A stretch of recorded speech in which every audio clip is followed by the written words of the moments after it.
తన్ను తాను హెచ్చించుకున్నవాడు తగ్గించబడతాడు. తన్ను తను తగ్గించుకున్నవాడు హెచ్చించబడతాడు.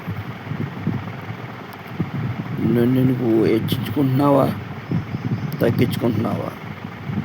దేవుడే గొప్పోడని దేవుణ్ణి హెచ్చిస్తున్నావా? నిన్ను నువ్వే హెచ్చించుకుంటున్నావా? నిన్ను గొప్పపరచుకోవడం, కనపరచుకోవడం అంటే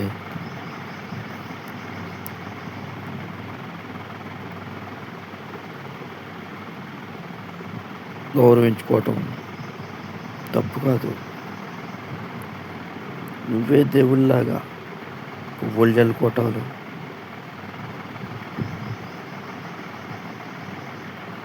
నీవే దేవుళ్ళలాగా సన్మానాలు చేసుకోవటాలు తప్పు. మనం ఏం చేస్తున్నామో కొంచెం ఆలోచించుకుని చేసుకోవాలి. వాక్యానికి భయపడేవాడు తను ఎప్పుడూ గొప్పవాడని అనుకోడు. దేవుడి వల్లే మేము ఇలా ఉన్నాము అని తగ్గించుకుని బతుకుతాడు. వాళ్ళే నిజమైన సేవకులు. గతాన్ని ఎప్పుడు మర్చిపోకూడదు.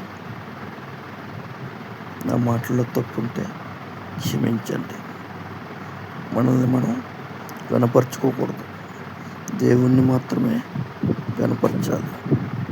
ఆ ఉద్దేశంతో మాత్రమే ఈ మాటలు చెబుతున్నాను. ఆమేన్.